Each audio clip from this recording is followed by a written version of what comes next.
There has been a pendulum swing around the title of homemaker. Decades ago, many used the term homemaker readily to share their chosen work and path. As time went on, there grew a negative connotation around the term, as if it only meant martyrdom, oppression, or loss of self.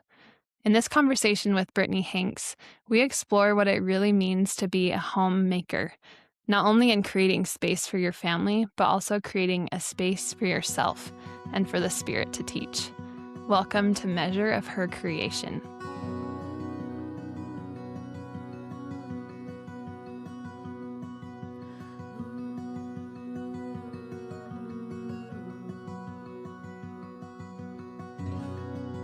Well, welcome to another episode of Measure of Her Creation, where we explore the diverse ways God is guiding His Latter-day Saint daughters to impact our homes and communities.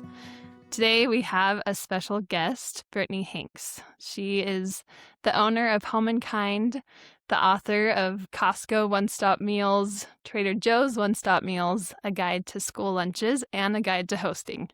She is a mother of 4 living in North Carolina, and the queen of simplifying and making meaning around meals, moments, and motherhood. So thanks for being with us, Brittney. Thank you for having me. I'm so excited to be here. Well, I just gave you kind of like what I could find on Instagram, but I want to hear more about Brittney Hanks from like if you strip away the brand, you strip away what you post and what you see, who is Brittney Hanks?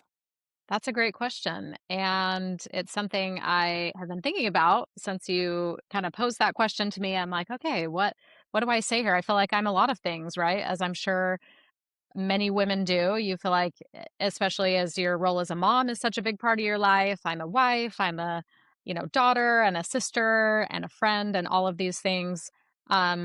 First and foremost, I feel like I identify as a child of God. That's a super important and big part of my identity and really guides every facet of my life. But I am also someone who loves to create. I love to create things. My whole life, I've been like into crafts and then scrapbooking and starting little businesses and running little camps with my sister and doing paper routes and just all sorts of different things throughout my whole life. I love creating things, and so it is a really fun part of my life right now that I am able to have a business where I'm able to create things, but even things that I don't ever share on Instagram, I love. I mean, in fact, my husband always jokes that we never eat the same thing twice because I love cooking and I love creating different meals. And so to me, like repetition just isn't fun for me. I love variety. And so I, I, I feel like I am a very much a creator. And I think actually all women are, right? We have this innate desire to create whatever that looks like. Um, but I like change. I like variety. I grew up in a family of 7 kids and we moved a lot. We moved, I think, close to 15 times by the time I was 15. So like almost every single year my family was Wow. moving, just different jobs my dad had, or we would, be in a house that we were renting and they had decided to sell, so we had to move somewhere else. But I lived in a lot of different states, a lot of different places. I was constantly the new kid in school, which was both hard but also taught me a lot about myself. I think it made me very independent. And it also made me someone who is not afraid of change. I really love change and embrace it. And I think, in those formative years of my childhood, just having so much change um, allowed me to really embrace that and um, really look at it as an opportunity to learn something new and to be in a new place and get to know new people. And it also gave me this bedrock of like, okay, well, I don't really feel like I have this home base of like, oh, this was my childhood home where I grew up in, because I grew up in 15, 16 different homes. But I feel like my, like, hometown, that, like, bedrock for me is my family. And we had that everywhere we went and everywhere we moved, and God was always a big part of my life, and I also had that everywhere that I went. So that's just kind of a little bit about, I guess, what makes me me aside from, like, just the business accomplishments. I love that. And I think it's so cool thinking about what makes you feel at home, even when there's a ton of change. Like moving 15 times is a lot. And Mhm. I had a question posed to me recently that I actually wanted to ask you because it made me kind of think we're about to move as well. So we're kind of in the midst of a lot It's of a big deal, change yeah. right now. But Mhm. I love the question, what little things make it feel like home? What little things make you feel at home even when there's a lot of change or a lot of um, kind of instability or things that you can't always count on, but you can count on home? What does that look like for you? Yeah. Yeah, that's such an interesting question because I think it also can change in different stages of life. But to me, it's the little rituals. Like it's the little habits that you have. And again, that changes sometimes depending on what phase of life you're in. But for instance, for me right now, um, I have like a very specific like morning ritual that I have, and I don't have a ton of time in the morning, but I look forward to it so much. Like I get up in the morning, and I'm not a morning person, but like the morning rituals have made it doable for me. In the okay, I look forward to like I get my morning drink while I'm getting my kids ready for school. And then I have a little window of time where I'm able to study scripture. And then I exercise for 30 to 45 minutes. I get ready and I go to work or start other things. And it's those little things that you do repetitively that are like become little rituals in your life. Another one for me, actually, a big one for me is dinner as a family every night. And every night is sometimes like has to be flexible, right? Like my kids are very involved in sports and sometimes not everyone's home.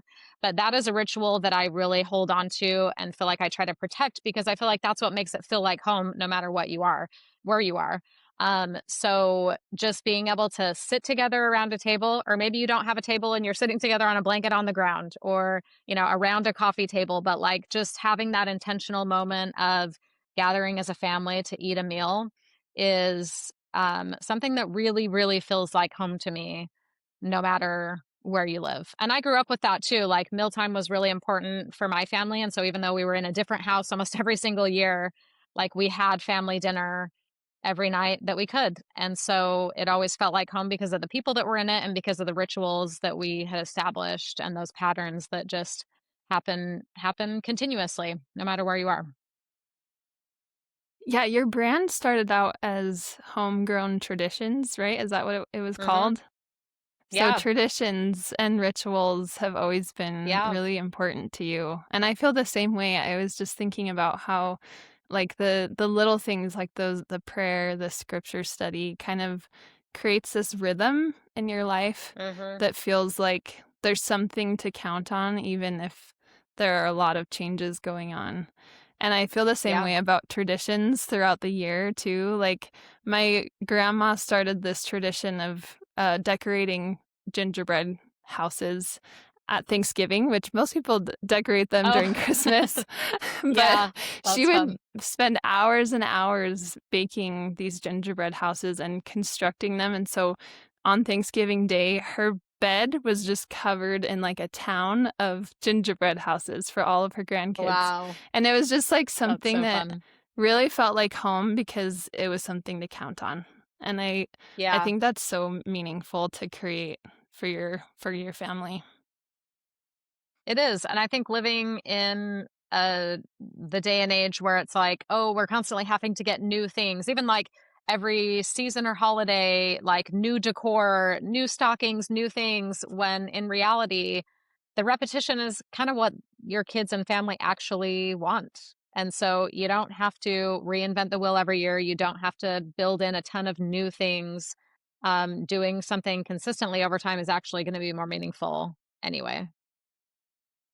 So I'm curious, you shared a little bit of your story, but what brought you to be so passionate about traditions and about, well, you use the word homemaking a lot in your posts and in your branding and in your products. And that's kind of a divisive word these days and actually Yeah, something that's so meaningful to lean into. And I think that's part of why I wanted you on the podcast because you've inspired me to lean into that and love that title and love that identity. But what kind of inspired that for you? I mean, I think a lot of it is my mom. She just loved being a mom, loves being a mom still. And she was always making everything so special for us. A lot of my childhood, we did not have very much as far as money goes. So we didn't have a lot of things. We couldn't always have a huge Christmas where we were getting a ton of gifts. A lot of times we were really tight on money when I was growing up, but I never felt it. I never felt like I was lacking because she just put so much effort into making things so special.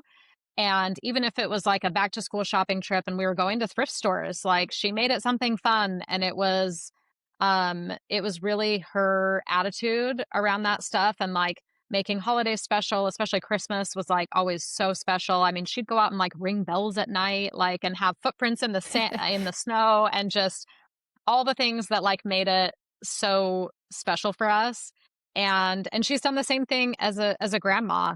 And like for my kids, she's still creating traditions and magic for them. She'll have these cute themed holiday parties where she invites all the grandkids over, and she'll, do like a St. Patrick's Day party where everything's green, and working on a craft together, and everyone wears green and you play games, and she's just so great at creating those magical moments. And so I think that is a lot of the inspiration behind why I wanted to, start sharing that type of content, why I wanted to create a whole business around it.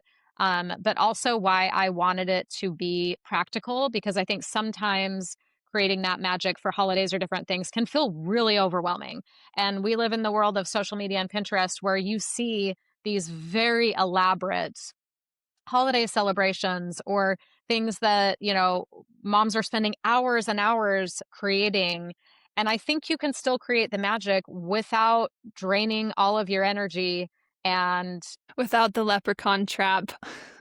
without the leprechaun trap. You don't have to do the and we've never done like the elf on the shelf. Like you just have to pick your things, and not that there's anything wrong with those things, but I think you really have to be honest with yourself as a mom. Like, okay, first of all, am I doing this for appearances? And also, what is my bandwidth right now? And like, what can I just what's the one thing I can focus on for a little holiday, or for like a daily tradition, or a weekly tradition, or whatever it is? Like, what's something that doesn't feel overwhelming that I can start to build into my routine? So a lot of the stuff I try to share for people, whether it's a food recipe, whether it's an activity idea, something to do with your kids, is so, so simple, because I don't think it needs to be over the top. And if you're the type, and some moms just love that, like they really get energy from like creating elaborate birthday parties for their kids, or spending hours making costumes or different things, which is amazing for them. But I just think you have to be honest with yourself,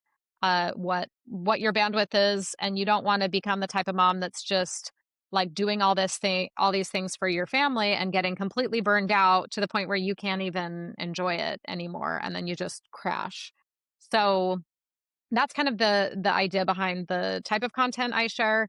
And then, like you were saying, just the phrase of, being a homemaker or homemaking can feel it can be a little divisive. Some people have a very negative reaction to that term because it kind of can elicit this like 50s housewife, you're a martyr for the family, you're doing everything for everyone else.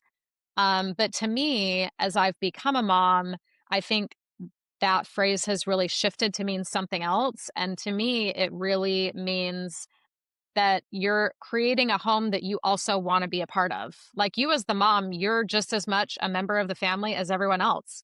It's not only your job to take care of them, like you need to be taken care of too. And sometimes that is asking for more help. Sometimes that is, getting your kids to participate. Sometimes that's saying no to things. Sometimes that's doing things for yourself. Sometimes that's self care. But like creating a home that you all love being in, and that you all, feel safe in, and feel important in, and feel like you have a place in, also means that you need to find that place for yourself in your home. Um, and so I think women have you have a lot of power to do that, because you are kind of the one who's setting the tone for the entire family. And so I also think that we have a responsibility to like work in our own needs and wants out of that as well. Like what do you want a holiday to look like? What kind of help do you need to make that happen? Instead of just becoming a martyr for your family and then getting so drained that you then can't show up for anyone anymore. Do you feel like you've gone through that journey yourself? Like the martyrdom and then kind of the reclaiming yourself and finding your own space within your family? Like what's that journey been like for you as a mom? Because you have teenagers now, Yeah. right? How old are your kids? Yes. So my oldest is 17, and then I've got a 15-year-old and a 13-year-old and an 11-year-old. So it's definitely been a journey over time. And I feel like with any generation, like you start your marriage and you start a family kind of living your life and modeling it after how it was modeled for you. Like you take a lot of what your parents did and what you saw growing up, and that's kind of how you start building your family.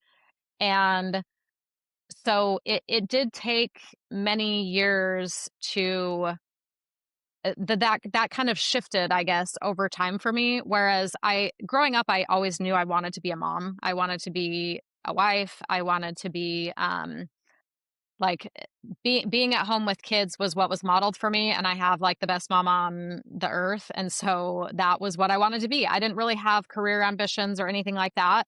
And so it really wasn't until I started having kids when I had my first daughter.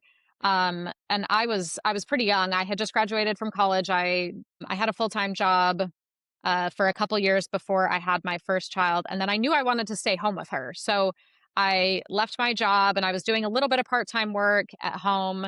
And she was such a rock star sleeper. Like we were in this like dark basement apartment and she would just sleep and sleep and sleep. I'd have to wake her up at 10 or 11 in the morning because I'd be like, okay, I have places to be. Like it was amazing. Not all my kids were like that, but my first was just this like That is amazing amazing. sleeper, and she would take great naps as well. So I just felt like I still had a lot of time on my hands. And so I'm just kind of like hanging out in this basement apartment with a kid who's sleeping and just like twiddling my thumbs, like, okay, I feel like how many more times can I vacuum the floor? Like, and so I felt like I wanted something more. I wanted to do something more with my time. And I loved being a mom. Um, but being kind of like an entrepreneur by nature, I started a swimsuit business. I just started it kind of on a whim. I was making swimsuits for myself. My mom taught me to sew when I was a kid. And so I made swimsuits for myself. And then friends and family were like, can you make me a swimsuit? And so I started making swimsuits for family and friends. And then it just kind of snowballed into this business where I was having these parties. People would come and try on these samples that I made. I would custom make these swimsuits. And I did that for a couple years. And then it got to the point where I was Wow. just sewing so many swimsuits in my basement apartment, and I was like, this is getting to be too much. Like I either need to stop or I need to like get swimsuits made. And I had no idea how to do that. Like who's going to make these? How do I find someone who can make swimsuits for me? What kind of an investment is that going to be? I don't know how to make patterns. I just like make them on paper. Like I literally am just like drawing patterns on paper, and that's how I'm cutting all my swimsuits. But I am someone who really likes a challenge and I like to figure things out. And so I ended up finding someone who could make me swimsuits. I found a manufacturer in Taiwan, and I had these swimsuits made, and so then it kind of snowballed into this other business. And anyway, through that experience, I kind of realized that I liked having a hobby. I liked having a business on the side. I liked having something that just allowed me to use different talents, use my brain in a different way. Um, and I felt like I was still able to like be a great mom. I had multiple kids by this time. So I had this swimsuit business for 7 years and I was really enjoying it. But we had some manufacturing issues. I took a year off. And during that year off, when I wasn't doing anything, I had sold through all the inventory of the business. I just decided, okay, I'm gonna stop doing anything for a while. I had 3 kids at the time, and that's a full-time job in and A of lot. itself. It's a lot, and they were all young. They were 4, 2, and infant. And so I took a year off, and I just was probably in the closest to like a depressive funk as I've ever been. Like I don't tend to have depression very, often, but I just was so low and I could not get out of this funk. And I just was like, why am I feeling like this? I feel like it's the right thing to do to move on from this business. I was never really passionate about swimsuits, but I think it was just that gave me a creative outlet, that gave me drive, that gave me something to do. Like, And vision of yourself. yeah, and it was I love the creation process of like having an idea and then like seeing it come to life through all of these, hundreds of steps that get you there. That's just really satisfying for me. And so it only took me a few months to realize, okay, I need to do something else. Like I need to start another business. And I don't know what that's going to be. It's not going to be swimsuits. It's not going to be anything in the apparel world because that just is a very complex world to be in. And so I just started brainstorming like, okay, well, what are the things that are important to me? What are things that I am passionate about since I'm not really passionate about that? And one of the things that I landed on is traditions. And my mom had just made all of my kids these holiday pillowcases. She went and got the holiday fabrics and she embroidered their name into the pillowcases and she gave them a set of holiday pillowcases that they could pull out and put on their pillows for all the major holidays throughout the year. And so that was kind of the idea that like launched the whole business. And I just thought, like, these little things are so special and meaningful. What if I could do this and make it more accessible? What if I could do holiday pillowcases, but I could actually make my own prints and they could be really cute holiday prints and they're not just the ones that you find at normal fabric stores. And so I spent a year working on that. And I had a designer design these really cute fabrics and we made these holiday pillowcases. There were so many issues along the way. Like the place that was printing the fabric had a fire and like the whole ceiling dropped and like ruined all the fabric. They had to start from scratch. Like it Oh was my goodness. challenge after challenge. But we eventually, after a year, had holiday pillowcases that were ready to sell. I was super excited about it. And so the business was called Homegrown Traditions at the time. And so we had holiday pillowcases, and it was much more um, holiday and kind of like celebration focused in the beginning. We had a birthday plate, we had birthday shirts, and it was really just around like creating magic for your family around these different occasions. And that was, gosh, a little more than 9 years ago that I started that business. And over time, it just shifted into, I mean, I'm like, okay, I'm going to create an Instagram account for sharing these holiday pillowcases, but it's like, okay, how many times in feed can you share the same holiday pillowcase? So I kind of started weaving in some other types of content. Oh, here's an after school snack I'm making for my kids. Maybe someone would like this idea. Um, and so slowly over time, I kind of started sharing other things. And it was just interesting because then that ended up being the type of content that really resonated with people. I realized, oh, they're loving these simple ideas. They're loving this simple meal they made for that I could make for my family. They're loving this snack idea. They're loving this really easy thing you can do for this holiday. They're loving here's how to organize your kids' papers. And so I think it was the journey that I had to take to get to content creation because I never would have started an account to just share ideas. Like I just would never have even thought to do that. I did not want to be the face of the brand in the beginning. It felt really uncomfortable to get on camera. And I was like, what? This isn't even so much of what I share feels so simple that in the beginning, especially, I was like, I can't even share. This isn't even a recipe. This is like three ingredients that you put together. Like, but I'm calling it a recipe. Like I just felt kind of dumb doing it because it was so easy. But then I realized this is what moms need. They need easy. They need like so simple that it almost is dumb. Like it's like not even a recipe because it's just three things you're putting together to create this really easy, after school snack idea or whatever. Um, and so it took me time to realize that. And then the business has just slowly shifted more to like practical homemaking ideas, ways to, things that actually work because I feel like moms are so overwhelmed with all of the mental, like all of the like mental energy that we have to put into everything we do. And when you have kids, it's just like times 1,000 because at any given time, you're in your head, you're managing all of your kids' schedules. When's the last time they ate? When does this kid need to take that medicine? What's their schedules?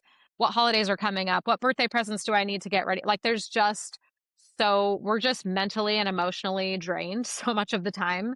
So, a lot of what I try to do is take some of that mental load off of moms. Like, okay, here's just super simple things that you can do or that you can make for your family and that you don't even have to think about, that are not going to require a ton of your mental energy to get that done. Because I feel like that is like the invisible hardship of motherhood, is all of the mental things that you are holding on to at any given time. It can be really exhausting. So, Well, you posted recently like some examples of kind of how you're simplifying and making systems for people. And you mentioned one like if it's more mentally exhausting to meal plan than it is to actually make a meal, then mhm, we need some systems in place. And I feel that so deeply personally yeah, because I'm the type of person that just has like my 10 go-to meals and like that's all I can muster because like it's just too much for me to think through like oh what's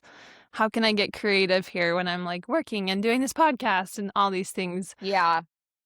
And honestly, that's a system. Like, that's a great system. If you're like, I can't be cooking so many different new things all the time. That feels really overwhelming. Do I print recipes? Am I then I have to change what I'm buying at the grocery store? Like, so that's an example of like a great system that it's like, okay, if you find 10 to 15 really good meals that your family loves, just rotate through those, and then you don't have to put in the mental energy of like coming up with all new things every single week, because that's very tiring.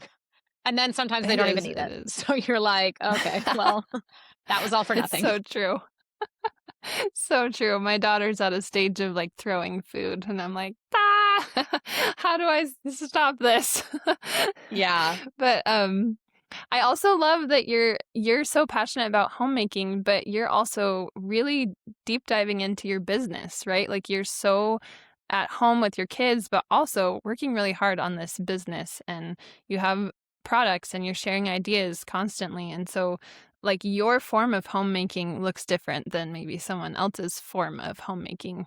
And I think that's another beautiful thing that we can explore through Revelation is like what does it mean to make a home for me in my life and in my stewardship as a mother. I actually really loved this quote. I was looking up the word homemaking in like on the scripture library app, Yeah. and homemaking doesn't come up very often in recent years. It's like in Yeah. the Yeah. 80s, the 70s. Uh-huh. But in 2015, Sister Oscarson, I think, she said we need to take a term which is sometimes spoken of with derision and elevate it. It is the term homemaker. All of us, women, men, youth, and children, single or married, can work at being homemakers. We should make our homes places of order, refuge, holiness, and safety. Our homes should be places where the Spirit of the Lord is felt in rich abundance, and where the Scriptures and the Gospel are studied, taught, and lived. What a difference it would make in the world if all people would see themselves as makers of righteous homes. Let us defend the home as a place which is second only to the temple in holiness. And I loved that, I love like that. kind of expanding who even can create a home, make a home, Yeah. and what that looks like.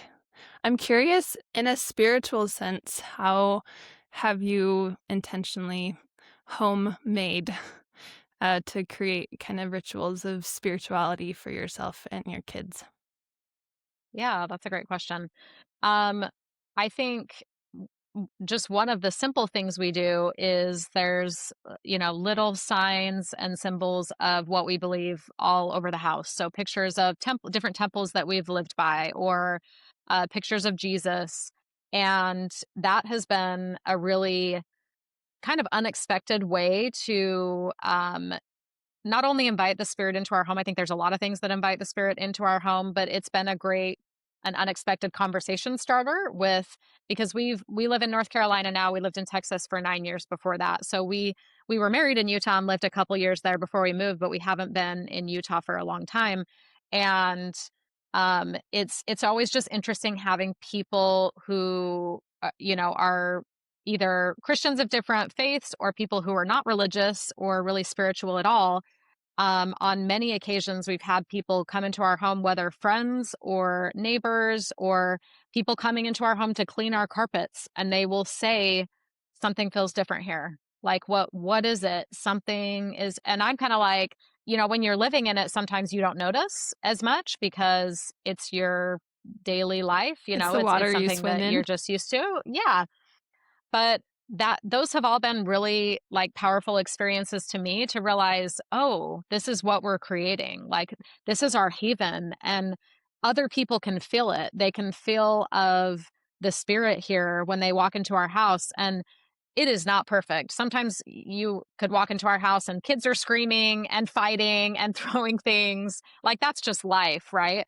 But I think even despite all of that, we've worked really hard to create a culture of love, to have our home be a safe place where, everyone within the home, particularly our family members, but even people who are just visiting, can feel of that spirit. And I think that is both, things we have around the house, but also just how we talk to each other. And, we try to gather as a family every night. One of our rituals is gathering as a family every night and saying a family prayer together. And we all kneel down and, we'll often try to incorporate a spiritual thought into that as well. But at a minimum, we're praying together. And even if one of us is traveling, we'll try to call in and have a family prayer together.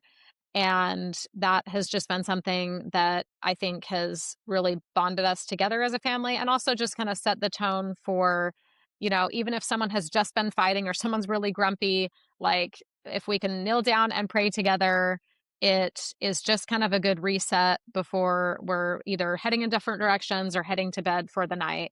Um, and then even on like a personal level, I love when, my kids can see me studying my scriptures personally. And last year I felt I was on a meeting for my calling just in the stake, and I felt this prompting that I needed to read the Book of Mormon. And I was trying to get through the Doctrine and Covenants because it was Doctrine and Covenants year. And so I was like, I'm going to follow along with this. But I just felt this prick of, you need to be in the Book of Mormon. And this was probably at the beginning of October. And so I made a goal to read the Book of Mormon by the end of the year. And I mapped it out. Okay, how much am I going to need to read? And I didn't say anything to anyone, but I started doing this on my own, and I printed off my schedule. And what was really interesting is I didn't have to say anything. And in fact, I think as your kids get older, your example is actually more powerful than anything else. But both my husband and then my 13-year-old kind of noticed, like, oh, what is this? Are you reading the Book of Mormon? Like, are you trying, what is this printout? Are you trying to read it by the end of the year? Like, why are you doing this? And I just kind of explained to him, yeah, I just felt this nudge to read the Book of Mormon, and I'm going to do it by the end of the year. And this is my schedule. And so they both decided to join in. They're like, oh, I'm going to do it too.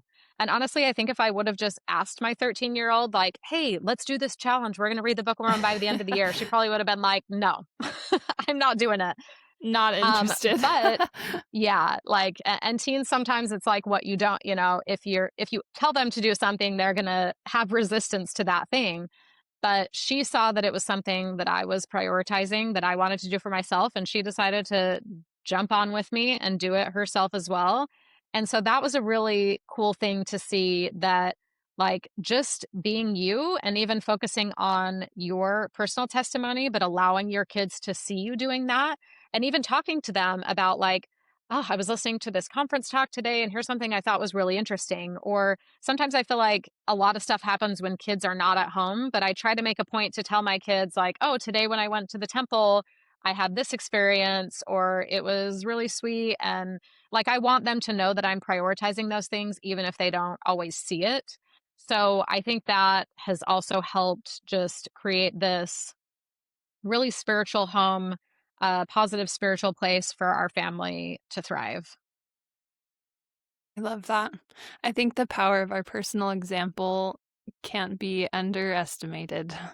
That Hmm. can do way more, like you said, than kind of directly saying things a lot of times, especially to teenagers. So I'm curious, what would you say are kind of like the biggest shifts as you've journeyed through this business you've created? What have been like the moments of big change for you where maybe you like felt the spirit prompting you to go a certain direction, or you felt kind of guidance from God through through your business? Because to me it feels deeply spiritual, even though you're not overtly spiritual. And that's Mm, something I really admire because I feel like you're so clearly a member of the church to me. Like you like really share your Christian values. You really share modesty. You really share what you really value in your family. But what have been those promptings that have led you along the way? yeah, that's a great question. And um, before I get to that, kind of addressing like it can be a little tricky having an online presence, right? And like it can be hard to know how much to share versus not to share. Um, there's so many negative people out there or trolls or people that are going to come for you for, sharing things that are like deeply personal to you, So as I've tried to navigate that, I think it's just like being the example to your kids. I think it's just being who you are. Like being who you are and Mm, not being afraid to share that, but also you don't have to be like and in fact, something that I think people do wrong, and maybe this is just my personal opinion, but I don't love when people get online and say, like, preempt something and say by saying, I know this may rub a lot of people wrong, or like, I know there's probably a lot of people that don't want to hear this, but I'm a member of the church and, this may be really off-putting to some, but like, I'm just going to tell you how much I love the Book of Mormon. Like, you don't need to classify it. You don't need to, like, I almost think apologize.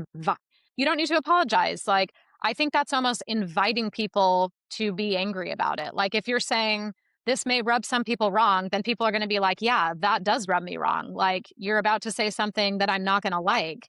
Whereas I feel lucky that I haven't gotten a ton of negative feedback when I share about my beliefs because I don't qualify it ahead of time. I try to share it in natural ways. And if it's something that is important to me that feels like, oh, I do want to, share this because this is a part of who I am, then I just share about it. And I've had really amazing and productive conversations from people who are not of our faith, from people who are Christians of other religions, from people who are not really religious at all, for people who are just really curious about why do you believe that? Tell me about missionaries or tell me about the temple. And so it's been like a really cool thing that I didn't expect to see come out of this. Cause like you said, I'm not like an account that just shares faith-based things. Like that's not the core of my business, but it is the core of who I am personally. And so being able to share those beliefs has been just really neat because I didn't serve a mission, but I feel like I've been able to serve a mission through all of the people that I've been able to talk to about the gospel and about why I believe and what I believe. Um so, getting to that point, I feel like a couple of the pivotal moments when I was first starting out and we lived in Texas, our stake was kind of one of the first pilot programs for the self-reliance courses. Have you heard of those that the Yeah, church yeah. offers? So, one of the courses, they have all different focuses or topics, and the one like our ward wanted basically all of the adults to participate in one of the self-reliance courses. So there's like one on finance, there's one on, like relationships and communication, there's emotional resilience, there's all several different, types of these classes. And so I was asked to participate in the entrepreneurship one. And it's kind of a big commitment. I think it's 12 weeks and you have 2-hour classes every week and there's like homework that you have to do. You have an accountability partner. And this is when I had young kids and my business was pretty new. And so, but I went to the classes and they were amazing. I probably had a class of 12 to 14 people and then there's a moderator and you just kind of go through this coursework and you're working on entrepreneurship. So it's all about marketing and how to build a business and all these different things. But I don't know why I was so surprised because it's a program that the church has put together and it's so thoughtfully put together. But so much of the time, especially in the beginning, was focused on how to bring God into your business. And that is not Mm, really something I had thought about before. And it just totally changed my perspective on how to run a business, honestly, because being an entrepreneur and having your own business can feel like a very lonely venture. You're kind of just yes. totally off on your own little island, especially when you're just doing it yourself from home. Like there's not a lot of people you can talk to about it. That it feels like all the pressure of it is on you. And so it can feel very isolating and lonely. But as soon as I realized, oh, I'm not doing this alone. Like God is with me and has been with me every step of the way. Why am I not asking him more? Like, why am I not involving him more in every piece of this? Like, it's not like, oh, I have my spiritual life over here and here's my work life. Like they're intermeshed and intermixed and interwoven with each other. And he cares about all of it. Like he doesn't just care about me going to church and reading the scriptures and raising a family. He also cares about my business and he knows what my purpose is. He knows what I'm trying to share and what I'm trying to put out there. And also he knows he's an expert businessman as well. Like he knows all the Yes. things that I need to grow my business and to be successful. And it just had never crossed my mind to think of it like that. So it was really a shift in how I treated my business and also how I brought God into my business because now I ask him all the time. And I feel like I've been very guided in different shifts that I've taken in the business, in different decisions that I've made. And I've still had failures. It's not like it's gone perfectly.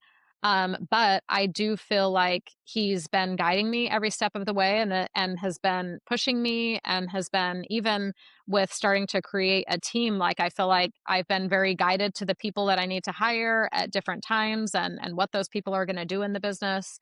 And so it's really been a beautiful thing. And I'm so grateful that I was able to take that class that again was just kind of like a surprise to me. Um, that it was so centered on God and just kind of like a light bulb moment to be like, yeah, hello. Like, why would I not include God in every step of this business? But that's just not what you learn, like in college and in online courses. They don't tell you that. But it's been a real blessing to me and it has also helped me feel a lot less alone in times when I think I otherwise would have. It's like, no, he knows. He's been here with me and I'm not totally alone in this. Well, I think that's such a good distinction because you said it doesn't mean I haven't had failures when I've involved God. Like, God won't make you immune to the failures, but He will make it so you're not journeying alone as you're trying Yeah. to create something that's important to you and to your family. And like you said, it's not inherently spiritual, but He cares about everything in your life. And so, of course, He wants to help you create. Yeah, I think he cares more about who we're becoming, and I think he can see, like, in any endeavor that we take on or in motherhood or in creating a business or in anything, he is more interested in what we're learning from those things, and I see so many of the things that I've learned from being a business owner and hiring people and managing a team, like, has helped me in so many other aspects of my life. It's helped me in leadership callings in the church. It's helped me know how to put together a team of people who can run a girls' camp. It's helped it's just the skills that I have learned have also bled over into other parts of my service in the church and community and even with my family. And so I can see him in that too. And I think like he just has so much more perspective than we have. So sometimes we tend to segment off our life into like, well, I'm this person and I'm a business owner, I'm a mom, but it's like you're my daughter, and you're learning and growing from all of these different things, and that's what I want for you. And those are things that you can use to become a better person and also bless the lives of more people because it's stretching you and it's challenging you and you're growing from those things and it's going to affect all aspects of your life. Mm, I love that. So why wouldn't he care about it if it's all about becoming? I love that. Well, I'm curious just to get like a little bit of your expertise. You just came out with the book, a guide to gathering, and I wanted to hear just like I'm kind of new to gathering myself. I'm entering my party throwing era, and I am Nice. I also a love young that. mom, and so I want to keep it simple. I want to keep it budget friendly, but also meaningful. And I'm curious what your thoughts are or your advice would be to create meaningful gatherings. Because I think again, you're like all about creating memories, but not going like too extra where it's not manageable Yeah. or meaningful to you, right? So what would be Yeah. like your simple tips to me? Yeah, I mean, I think gathering and being with people is something that's so important. And honestly, I realized the importance of it way more post pandemic. Like when everything first got shut down, it was like, "Oh, this is so nice. Like we don't have any responsibilities. The calendar is cleared. We just get to be with our family." Like for a couple months, I loved it. Like it was like, "Oh man, this is so nice to just like spend time with our family when we were in a pretty busy season of life." But then as time went on and more time went on, you start to miss people and you start to realize, and I'm not really an extrovert, but like people need people, like we need connection with other people.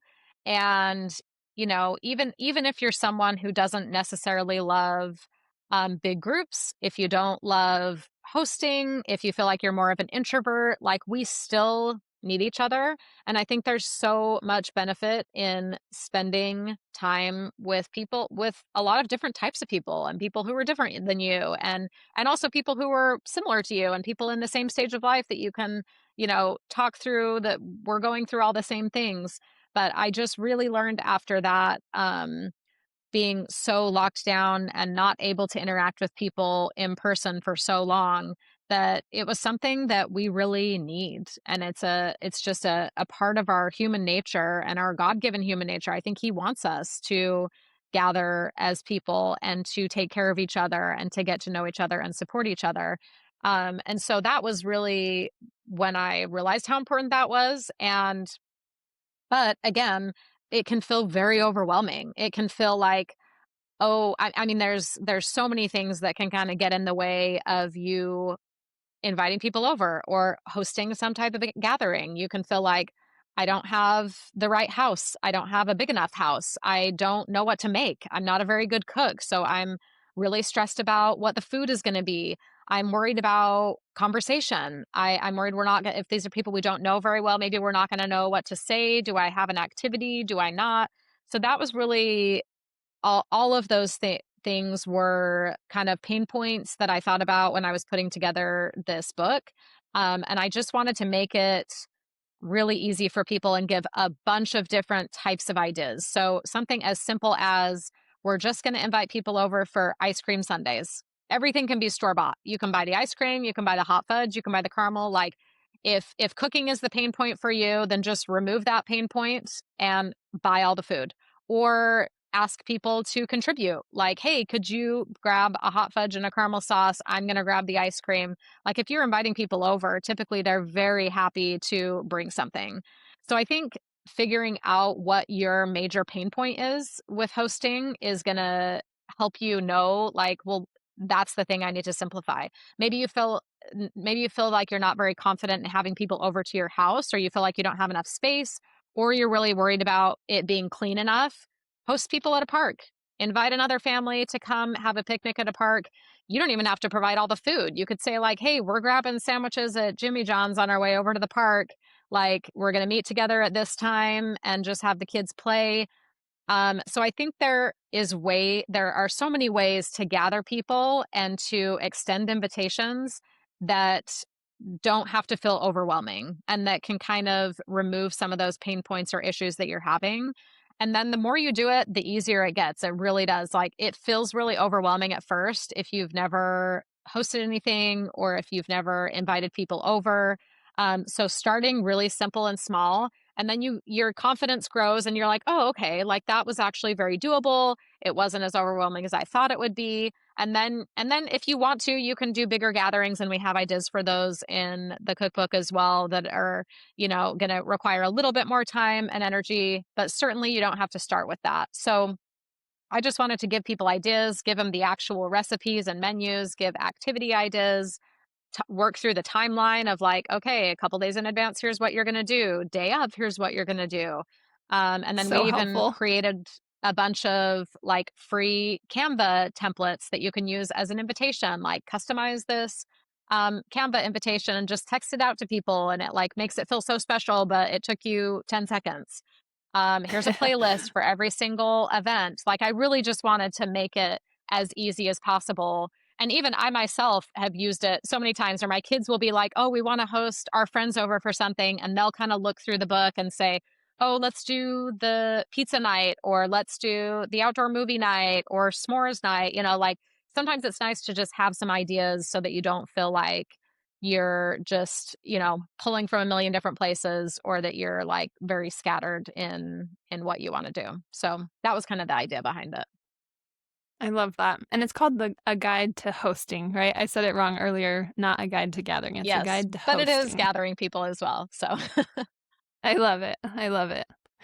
Well, my last and final question that I always love to ask people, and you've touched on it a little bit already, but what have you learned about Jesus Christ as you have really dug into homemaking and gathering and hosting? What have you learned about him? that's a great question. I think I've learned more so on my journey of both gathering people, building my family, building my business, just that he cares and he gets it. Like he, both challenges I've had in my business, with family members who've struggled, with family members who've left the church, um, with all sorts of different things. We all have so many challenges, right? Like he has just continually shown up for me, and I have felt over and over again, just have had this feeling of complete love wash over me, and really continues to teach me that he's got it. Like we tend to worry about things a lot, or take things on as our personal responsibility with people we love who struggle. It's like that can feel very overwhelming. Like, I don't know how to help this person, or I don't know how to help one of my kids. And he does. And that has just been a constant reassurance to me that he knows our struggles. He knows the people that we love, and he loves them even more than we love them. And he knows exactly what they need in any given moment. And we were not meant to carry all those burdens. And so I have just learned repeatedly that I need to involve him in all of those hardships, because every time I have, he has lifted so much of that burden that I have been carrying. And then I wonder, why was I even carrying that? That wasn't mine to carry. He never wanted me to carry that. And so there's so much peace in turning to him in our hardships. And he is just there and waiting to carry them for us and to carry them with us. And that's not to say that the challenge disappears, or that the person that we're worried about all of a sudden has a change of heart or changes the course that they're on, because those things don't usually happen. But if we're crippled with anxiety or burdened, we can't show up for anyone. And so I think the lesson that I continue to learn is just how much he cares and how much he can carry for us, and that he's already carried those burdens, and that we were never meant to. Thank you for that testimony. That's so beautiful. I love that. And thank you for being here today. I really appreciate you coming to join us.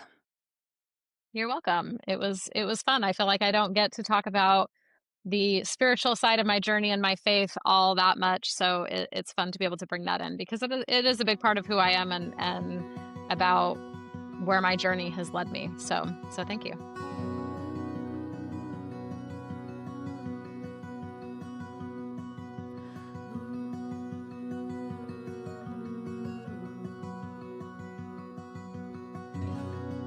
If you have been inspired by this episode, will you share it with a friend?